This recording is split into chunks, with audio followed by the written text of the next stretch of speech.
नमो भगवते वासुदेवाय। जय श्री हरि विष्णु भक्तों, आपके अपने चैनल सनातन वर्ल्ड में आपका बहुत बहुत स्वागत है। आज हम सुनने जा रहे हैं इंदिरा एकादशी व्रत कथा, जो पितृपक्ष में आने वाली एक अत्यंत शुभ एकादशी है।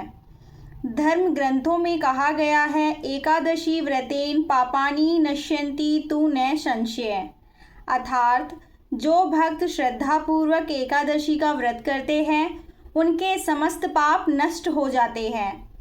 विशेषकर इंदिरा एकादशी, यह एकादशी सिर्फ व्रत वालों के लिए ही नहीं बल्कि उनके पितरों की मुक्ति के लिए भी अत्यंत कल्याणकारी है। आज की कथा में हम विस्तार से जानेंगे इस व्रत का महत्व, पूजन विधि और पूरी पौराणिक कथा, और इस व्रत को करने से मिलने वाले अद्भुत फल। तो आइए भक्ति भाव से मन को एकाग्र करें और कथा श्रवण करें। इंदिरा एकादशी का महत्व। यह एकादशी अश्विन मास के कृष्ण पक्ष में आती है और विशेष रूप से पितृपक्ष के दौरान मनाई जाती है। इस दिन व्रत रखने से पितरों की आत्मा तृप्त होती है और उन्हें स्वर्गलोक की प्राप्ति होती है। यदि किसी परिवार पर पितृदोष हो तो इंदिरा एकादशी का व्रत उस दोष को दूर करता है। पद्म पुराण में कहा गया है कि इस एकादशी का व्रत करने से मनुष्य को वही पुण्य मिलता है जो गंगा स्नान, स्वर्ण दान और हजारों गोदान करने से मिलता है। यह व्रत जीवन में सुख, समृद्धि, संतोष और विष्णु कृपा लाता है। व्रत की विधि। दसवीं तिथि से तैयारी कीजिए। दसवीं को एक समय भोजन करें, शाम से ही सात्विकता रखें। एकादशी के दिन प्रातःकाल सूर्योदय से पहले स्नान करें। यदि संभव हो तो गंगा जल का प्रयोग करें। पितरों का स्मरण करें और तर्पण करें। पूजन विधि। विष्णु भगवान की प्रतिमा या चित्र को स्वच्छ स्थान पर रखें। दीपक जलाए, धूप, पुष्प, तुलसी दल और पंचामृत से पूजन करें। पीले वस्त्र और नैवेद्य अर्पित करें। दिन भर फलाहार या निर्जल व्रत रखें। विष्णु सहस्त्र नाम या ओम नमो भगवते वासुदेवाय मंत्र का जप करें। कथा, भजन, कीर्तन और विष्णु जी का स्मरण करें।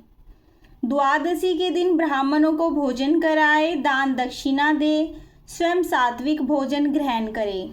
इंदिरा एकादशी व्रत कथा। भक्तों, अब शुरू करते हैं इंदिरा एकादशी व्रत कथा। सतयुग में महिष्मती नगरी के राजा इंद्रसेन बड़े ही धर्मात्मा और न्यायप्रिय शासक थे। वे प्रतिदिन विष्णु भगवान की उपासना करते थे और अपने प्रजा का पालन पिता के समान करते थे। एक दिन उनके राजसभा में अचानक देवर्षि नारद पधारे। राजा ने हाथ जोड़कर स्वागत किया और विनम्रता से बोले, स्वागत है देवर्षि, आप किस लोक से आ रहे हैं? नारद जी ने कहा, हे राजन, मैं अभी अभी यमलोक से होकर आ रहा हूँ। वहाँ मैंने आपके पिता को देखा। वे धर्मात्मा होने पर भी एक छोटी सी भूल के कारण नरक में कष्ट भोग रहे हैं। यह सुनकर राजा की आंखों में आंसू आ गए। उन्होंने कहा, हे देवर्षि, कृपा करके उपाय बताइए जिससे मेरे पिता को मुक्ति मिल सके। नारद जी बोले, हे राजन, यदि आप पितृपक्ष में आने वाली इंदिरा एकादशी का व्रत विधि पूर्वक करेंगे तो निश्चित ही आपके पिताजी नरक से मुक्त होकर स्वर्ग लोक को प्राप्त करेंगे। नारद जी ने विस्तार से व्रत विधि समझाई। राजा ने श्रद्धा पूर्वक व्रत का पालन किया। जब द्वादशी का दिन आया, उन्होंने ब्राह्मणों को भोजन कराया, दान दक्षिणा दी और पितरों के नाम का तर्पण भी किया। व्रत का प्रभाव इतना अद्भुत था कि उनके पिता तुरंत नरक से मुक्त होकर दिव्य देह प्राप्त कर स्वर्गलोक को चले गए।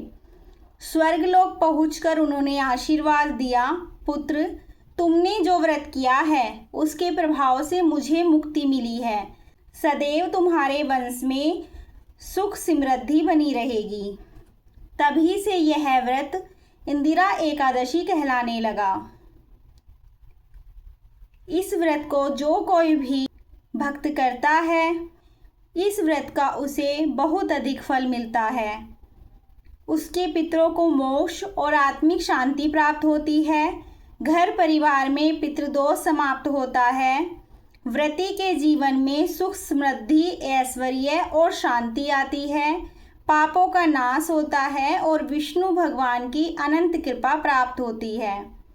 व्रती को मृत्यु के बाद धाम की प्राप्ति भी होती है। भक्तों, यही है इंदिरा एकादशी व्रत कथा। इस कथा के श्रवण और स्मरण करने से ही असीम पुण्य की प्राप्ति होती है। जैसा कि विष्णु जी ने कहा है, एकादशी व्रतेन एव पापानाम नाशनम ध्रुवम, अर्थात एकादशी का व्रत करने से पापों का शमन और पुण्यों का वर्धन होता है। तो आप सभी श्रद्धा भाव से इस व्रत को कीजिए, अपने पितरों को स्मरण कीजिए और श्री हरि की भक्ति में लीन हो जाइए। मित्रों, यदि आपको यह कथा पसंद आई हो तो वीडियो को लाइक ज़रूर करें, अपने परिवार और मित्रों तक इसे शेयर करें और चैनल को सब्सक्राइब करके घंटी का बटन ज़रूर दबाएं, ताकि आपको ऐसे ही धार्मिक और पौराणिक कथाएं समय पर मिलती रहे। और कमेंट बॉक्स में हमें यह भी ज़रूर लिखें कि क्या आपने कभी इंदिरा एकादशी का व्रत किया है। तो भक्तों, फिर मिलेंगे अगली वीडियो में। तब तक के लिए जय श्री हरि विष्णु।